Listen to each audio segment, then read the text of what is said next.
नमस्कार दर्शक बंधु एग्रीटेक उमेश चैनल तरफ आपण मानक स्वागत। दर्शक बंधु आज आम आलोचना करवा वैज्ञानिक पद्धति अदा चाष विषय एवं यार संपूर्ण तथ्य यह वीडियो आम आज आलोचना करवा। यह वीडियो आम जमी प्रस्तुति ठारू आरंभ कर अमल पर्यंत समस्त विषय आलोचना करवा।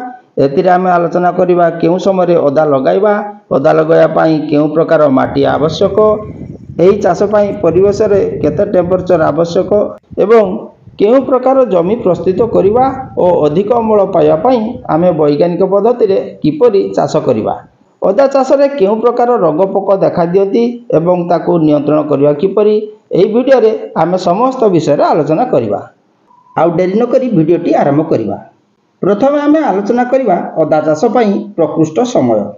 अदा चाष उपयुक्त समय होउची एप्रिल मासरू जून मास मध्यभाग पर्यंत। आम देशर सबुआडे यही समयटी को उत्कृष्ट समय बोली विवेचना करा जाय थाए।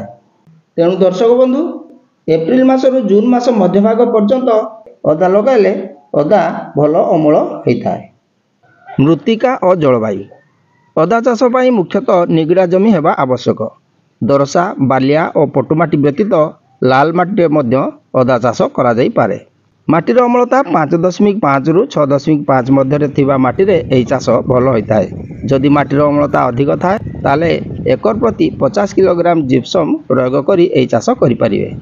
चाषी भाई माने ध्यान देबे जेपरि जमी रे पानी जमा होई न रुहे।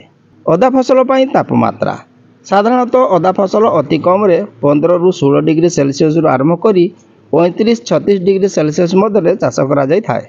किंतु 25 डिग्री सेल्सियस रु 30 डिग्री सेल्सियस तापमात्रा अदा चाष उपयुक्त अटे। बिहन अदा लगाइबा पूर्व बिहन प्रस्तुत करा जाय थाए। अदा बिहन खंड गुड़िक 20 ग्राम रु 25 ग्राम मध्य हेबा आवश्यक। 25 ग्राम रु अधिक हेले अधिक बिहन आवश्यक होता है। जदि 20 रु 25 ग्राम लेखाएं अदा खंड बिहन भाव व्यवहार करछंती ताहले एकर प्रति 7 रु 8 क्विंटाल बिहन आवश्यक होता है। बिहन उपचार दर्शक बंधु अदा खंड लगाइबा पूर्व ताकू उपचार बा विशोधन करने आवश्यक। विशोधन करने द्वारा अदा खंड रे थिबा जीवाणु इत्यादि मरथांती, जहा द्वारा अदा लगाइबार 20-25 दिन पर देखा जाउथिबा कंदसड़ा रोग को दमन करी होइथाय। अदा खंड को विशोधन पई 1 लिटर पानी रे 3 ग्राम हिसाब रे कपर ऑक्सीक्लोराइड बा मांकोजेब बा साफ मिसाई द्रवण करी सेतिरे बिहन को 30 मिनिट पर्यंत बुड़ाई रखा जाए। तापरे ताकू छाणी छाई जगह 3 रु 4 घंटा पर्यंत सुखाइला परे बिहन को जमी रे लगा जाय थाए। एही उपाय करने द्वारा कवक जनित रोगरू अदा फसल को रक्षा करा जाय पारे। जमी प्रस्तुति और लगाइबा प्रणाली अदा चाष जमी को 4-5 अड़ गभीर चाष करा जाय थाए एवं शेष अड़ चाष बेले एकर प्रति 5 रु 10 टन सड़ा गोबर खत भल भाव माटी रे मिसाई देई मई दिया जाए। जलसेचित अंचल रे पुराना पद्धति अनुसार जमी समतुल कला परे नाली करा जाय थाए। एही पद्धति रे नाली को नाली 2 फुट लेखाएं दूरता रखा जाय थाए। आधुनिक पद्धति रे नाली को नाली 4 रु 4.5 फुट व्यवधान रखा जाय थाए। पूर्वर विषयित होइतिबा अदा खंड बा बिहन को गछ 8 रु 9 इंच दूरता एवं 2 नाली मध्य थिबा पटाली रे 2टी धाड़ी रे अदा लगा हुए। 2 धाड़ी मध्य व्यवधान साधारणतः 2 फुट रखा जाय थाए। बेड रो उच्चता 1 फुट हेबा आवश्यक होता है। किंतु वैज्ञानिक पद्धति रे 1 मीटर लेखाएं पटाली करा जाए एवं 2 पटाली मध्य 50 सेंटीमीटर व्यवधान रखा जाय थाए। एही पटाली रे धाड़ी को धाड़ी 20 रु 25 सेंटीमीटर एवं गछ को गछ 20 रु 25 सेंटीमीटर व्यवधान रे अदा लगा जाए। एही पटाली 30 सेंटीमीटर उच्च करा जाय थाए। अदा लगाइबा परे ताकू नड़ा किमा पत्र द्वारा ढांकी दिया जाए। या द्वारा अदा मूल रे घास होई न थाए, वर्षा हेले माटी धोई जाय न थाए एवं गजा भल होई थाए। खत और सार माटी परीक्षा करी माटीर आवश्यकता अनुसार सार प्रयोग करवा उचित। अदा चाष एकर प्रति 60 किलोग्राम यूरिया, 100 किलोग्राम एसएसपी एवं 33 किलोग्राम एमओपी सार आवश्यक होता है। अदा लगाइबा पूर्वरु समस्त एसएसपी सार को मूल सार रूपे धाड़ी रे प्रयोग करा जाए।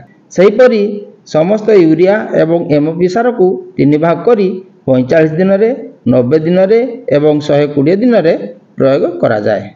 अंत चाष अदा गछ 45 दिन हो गले अंत चाष करने आवश्यक होता है। କଡ଼ା ଖୁସା କରି ସାର ଦେଇ ଗଛ ମୂଳକୁ ମାଟି ଟେକି ଦେବା ଆବଶ୍ୟକ ହୋଇଥାଏ। ସେହିଭଳି 90 ଦିନରେ କଡ଼ା ଖୁସା କରି ସାର ପ୍ରୟୋଗ କରିବା ଆବଶ୍ୟକ। ଦର୍ଶକ ବନ୍ଧୁ, ଏବେ ଆମେ ଆଲୋଚନା କରିବା ଜଳସେଚନ ବିଷୟରେ। ସାଧାରଣତଃ ଖରିଫ ଋତୁରେ ଜଳସେଚନର କୌଣସି ଆବଶ୍ୟକ ପଡ଼ିନଥାଏ। ଯଦି ବର୍ଷା ନ ହୁଏ ତାହେଲେ ଆବଶ୍ୟକ ଅନୁସାରେ ଜଳସେଚନ କରିବା ଆବଶ୍ୟକ।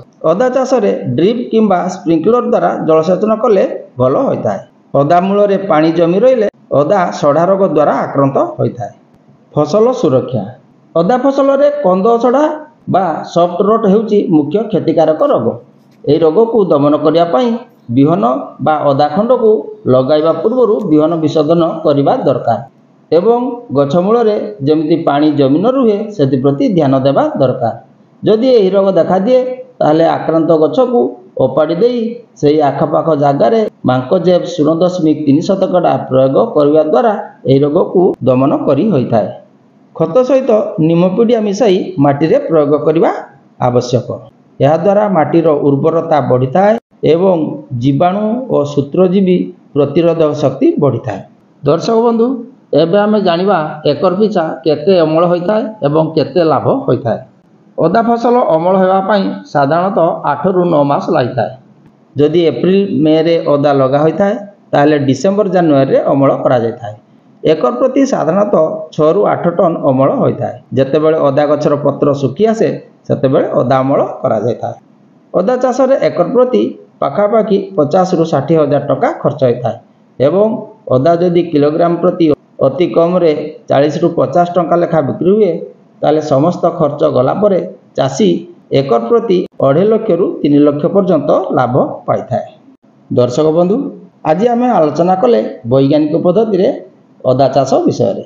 ମୋର ସମସ୍ତ ଦର୍ଶକ ବନ୍ଧୁମାନଙ୍କୁ ଅନୁରୋଧ, ଯେଉଁମାନେ ଏହି ଚ୍ୟାନେଲକୁ ସବସ୍କ୍ରାଇବ୍ କରିନାହାନ୍ତି ଦୟାକରି ସବସ୍କ୍ରାଇବ୍ କରିଦିଅନ୍ତୁ। ତାହେଲେ ଆଜି ପାଇଁ ଏତିକି। ପୁଣି ଦେଖା ହେବ ଆସନ୍ତା ଭିଡ଼ିଓରେ। ନମସ୍କାର, ଧନ୍ୟବାଦ।